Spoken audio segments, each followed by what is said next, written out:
30 ቀን 1984 ወደ ናዝሬት ከተማ ቅዱስ ገብርኤል ቤተክርስቲያን በመሄድ የፍልሰታን ጾም ሱባኤ በመቃብር ቤት ገብተው ከሱባኤውም በኋላ ከእግዚአብሔር እንደሚከተለው መልእክትን ተቀበሉ። በመላ ሀገሪቱ ጸሎተ ምህላ እንዲደረግና ሱባኤ እንዲያዝ በኢትዮጵያ ውስጥም የተሰራው ኃጢያትና ግፍ ይታጠባል። ያንዱ ሱባኤ 7 ቀን ሆኖ በ21 ዙር ያልቃል። ኢትዮጵያም ይቅርታን ታገኛለች። እህል እንደ አፈር ይታፈሳል፣ ፍቅር እንደ ውሃ ይፈሳል። ስደት ወደ ኢትዮጵያ ይሆናል። በጳጳሳቱም በካህናቱም በምእመናኑ በሁሉ ትብብርና ፍቅርና አንድነት ይህን እንድታደርስ 21 ዙር በኢትዮጵያ ባሉ በታላላቅ ገዳማት ባህታዊም የተነገሩትንና የታዘዙትን ፈጥነው ከህዝብ ጋር ጀመሩ።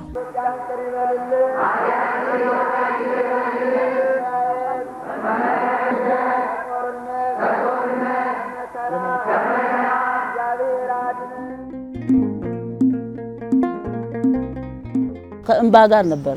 አሁን ምን ላስናደርግ እንባ የለም። ያኔ ግን ከእንባ ጋር ነበር። ምክንያቱም ካለው ሁኔታ ጋር ሁሉም ስጋት ላይ ነው፣ ሁሉም ጭንቀት ላይ ነው። ከዛ ጭንቀት ለማውጣት ደግሞ ከእግዚአብሔር መለመን ስለሚያስፈልግ ያ ነው። መጀመሪያ ናዝሬት ገብርኤል ቤተክርስቲያን ነው። ከዛ ቀጥሎ ጣርማበር ጊዮርጊስ ነው። 9 ቀን በእውነት መንፈስ ቅዱስ የወረደበት ትልቅ ጉባኤ አድርገን ከዛ ቀጥሎ ደብረ ብስራት ዜና ማርቆስ ገዳም ነበር። ከዛ ምድረ ከብደ አቡነ ገብረ መንፈስ ቅዱስ ገዳም ነበር። ከዛ ቀጥሎ መናገሻ ጋራ መድኃኔዓለም 421 ሰው ይዤ ነው የሄድኩት። እንደዚህ ያደረግን አራዳ ጊዮርጊስ፣ ጴጥሮስ ጳውሎስ፣ ቀጨኔ መድኃኔዓለም እንደዚህ ያደረግን ስንጸልይ 19 ዙር ደረስን ማለት ነው። ሱባኤውም በሰፊው በየሀገሩ መከናወኑን ቀጠለ። ነገር ግን ብዙ ተግዳሮቶች በወቅቱ ነበሩት።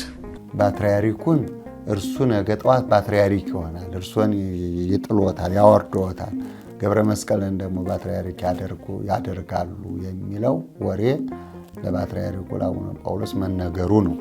ሁለተኛው ደግሞ በመንግስት በኩል ያለው ስጋት ይሄ መንግስት ይገለብጣል ነው። በፊት ቤተክርስቲያኑ ግቢ ውስጥ ነበረ። በኋላ ደግሞ በተፈጠረው ሁኔታ ከግቢ ውጪ ወተን በጊዮርጊስ ፊት ለፊት ባለው ሜዳ ላይ ህዝቡ እንዳለ እዛ ውለን ማታ ነበር የምንላየ ነበረው። እኛ ምን ሄደው ጠዋት 12 ሰዓት አይደለ? እነሱ ሌሊት 10 ሰዓት ተነስተው ዙሪያውን በሰንሰለት ቁልፍ ያደርጋሉ በሩ። ጴጥሮስ ጳውሎስም አራዳ ጊዮርጊስም ቀጨኔ መድኃኔዓለምም ዮሐንስ ወልደ ነጎድጓድ ቤተክርስቲያንም ዘግተዋል።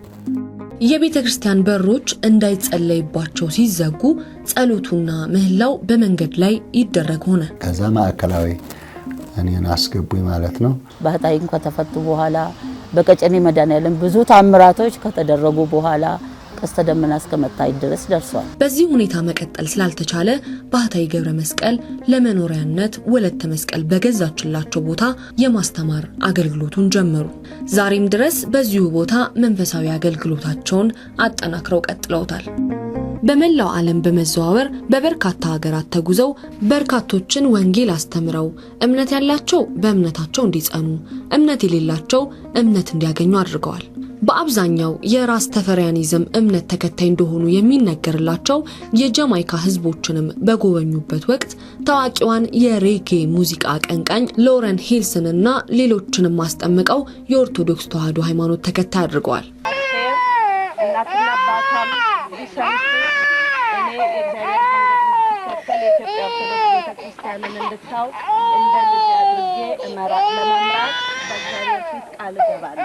በዚህም ለንስሐ ህይወት አብቅተው በማስጠመቃቸው ከብፁዕ አቡነ ይስሐቅ የምዕራብ ሀገሮች ሊቀ ጳጳስ መስከረም 21 ቀን 1992 ዓ.ም ለስራቸው ያላቸውን ትጋት በመገንዘብ ሊቀ ትጉሃን የሚለውን የማዕረግ ስም ሰጥተዋቸዋል። ከዚህ ጊዜ ጀምሮ ሊቀ ትጉሃን ባህታዊ ገብረ መስቀል ኃይለ መስቀል እየተባሉ ይጠራሉ።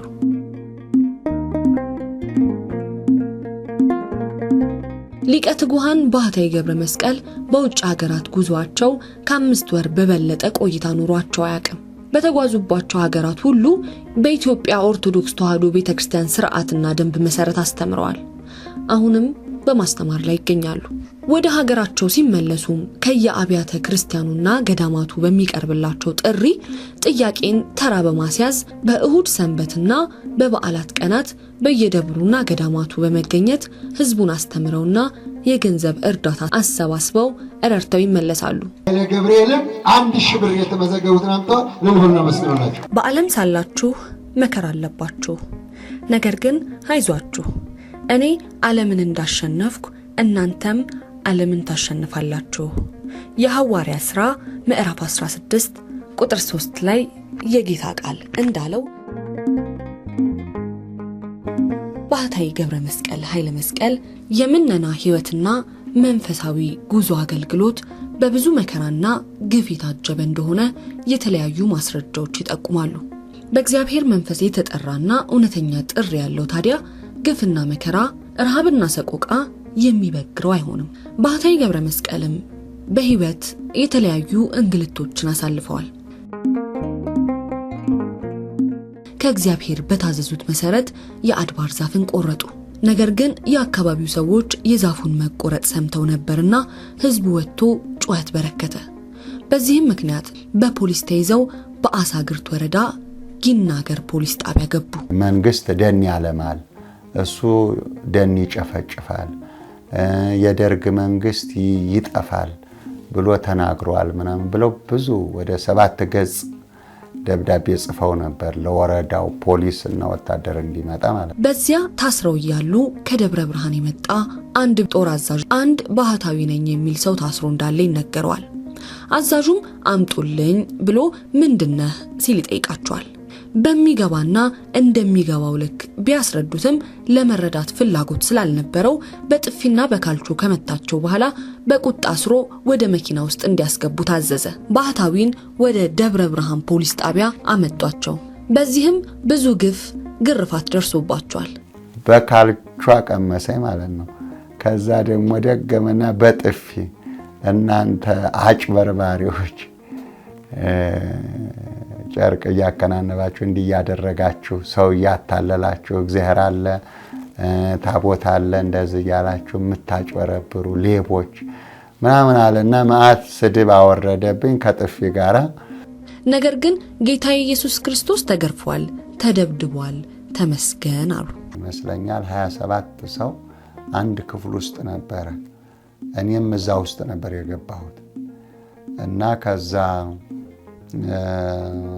ሰው ሲደባልቁኝ አሁን እኔ ደግሞ ሙስሊምም አለ ክርስቲያንም አለ ብዙ ናቸው የታሰሩት፣ አይነቶች ብዙ ናቸው። ግን እግር ስለማያዘረጋ እግር ተደራርቦ ነው እንደዚህ የሚተኛው። ሌሊት 11 ሰዓት አስነሳቸውና ምህላ አስደርሳቸዋለሁ ጸሎት። ከዛ ደግሞ ማታ 11 ሰዓት ሲሆን በር ሲዘጋ እንደገና ያስጸልያቻለሁ። ጠዋት 12 ሰዓት በር ይከፈታል። ከተከፈተ በኋላ መነጋገር አይቻልም። በዚያም አብረው ከታሰሩት ጋር ምህላ እያደረጉና እያስተማሩ መሆኑን ሲያውቁ አይቻልም ብለው ከለከሉ። እረፍ፣ ማስተማር ለእስረኛ ልታስተምር ሳይሆን የመጣኸው አንተ ታስረህ ነው የመጣኸውና አታስተምር አሉ። አይፈቀድልህም፣ እስረኛውን እግዚኦ አታስብል፣ አታስተምር።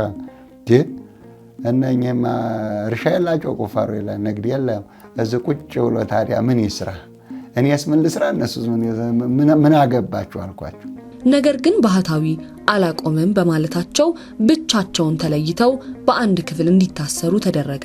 ለምን ብቻውን አይታሰርም? ይሄ እብድ መሆን አለበት ወይም አእምሮ በሽተኛ ነው፣ ብቻውን ይታሰር ተባለ። እግዚአብሔርን ለማመስገን የተፈጠረች ነፍስ ናትና ጌታ ሆይ አይሁድ አማጽያን ሰቀሉህ ወይ እያሉ ሲዘምሩ አደሩ። ጌታ ሆይ